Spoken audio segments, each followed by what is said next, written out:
রামিসা দর্শন এবং হত্যার বিষয়ে। তারপরেও যেহেতু আপনারা প্রশ্নটা তুলেছেন, আমাদের বক্তব্য হলো স্বরাষ্ট্র মন্ত্রণালয়ের করণীয়। কিছু অপরাধ আছে, সেটা অপরাধ কমানোর জন্য প্রোঅ্যাক্টিভ কাজ করি আমরা। যেমন মাদক বিরোধী অভিযান চলছে, চাঁদাবাজি সন্ত্রাসী বিরোধী অভিযান চলছে। এটা হচ্ছে অনেকটা প্রোঅ্যাক্টিভ, যাতে এই অপরাধগুলো কম হয়। কিন্তু এই জাতীয় অপরাধগুলো, ধর্ষণ, হত্যা, এগুলো হচ্ছে সংগঠিত হওয়ার পরে পুলিশের যে অ্যাক্টিভিটিস, করণীয়, সে বিষয়ে আমি বলতে পারি। আমরা দায়িত্বে আসার পর এ পর্যন্ত যতগুলো হেনিয়াস ক্রাইম এই জাতীয় হয়েছে, আপনারা কি কেউ একটা ক্রাইমের ক্ষেত্রে বলতে পারবেন যে পুলিশ সর্বোচ্চ চেষ্টা করেনি এবং সংক্ষিপ্ত সময়ের ভিতরে তারা অ্যারেস্ট করতে পারেনি? একটাও নেই।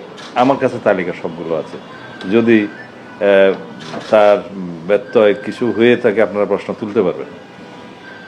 রামিসার ব্যাপারেও 24 ঘন্টার ভিতরে আসামি গ্রেফতার হয়েছে এবং তার রামিসার যে প্রধান আসামি দর্শক, তার নাম সম্ভবত সোহেল, তার স্ত্রী সহ তাদেরকে গ্রেপ্তার করা হয়েছে।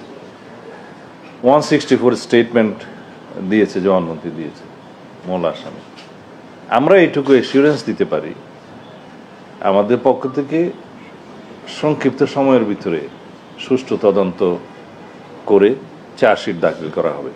বিচারের দায়িত্ব আদালতের। বিচারহীনতার যে বিষয়টা সবাই সবসময় বলে থাকে, এটা সর্বক্ষেত্রে সঠিক নয়। কিছু কিছু ক্ষেত্রে বিচার বিলম্বিত হয়, সেই জন্য মানুষ মনে করে হয়তো বিচার পাবে না।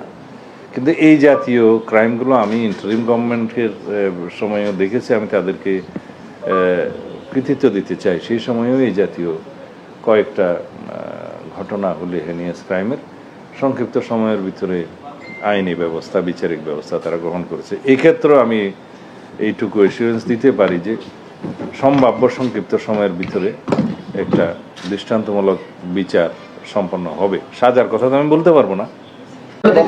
বলেছেন যে রামিসা এই হত্যা মামলা সংক্ষিপ্ত সময়ে তদন্ত করে অভিযোগ দায়ের করবেন। আপনি কি কোনো নির্দিষ্ট টাইম বলবেন যে এই না, আমার কাছে আজকে পুলিশ ডিপার্টমেন্ট থেকে যে কাগজটা দিয়েছে তাতে আমি 164-এর যে ভাষাটা দেখেছি, 164 স্টেটমেন্টে, তাতে করে মূল আসামি, তার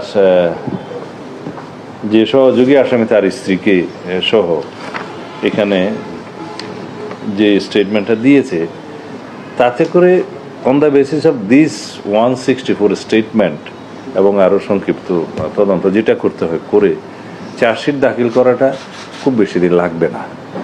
তো সেই ক্ষেত্রে আদালতের কিছু প্রসিজিওর আছে, আসামি পক্ষের আইনি অধিকার আছে, তারা আদালতে হয়তো তার আইনজীবী সময় নেবে, এগুলো সবকিছু বিবেচনায় নিতে হবে।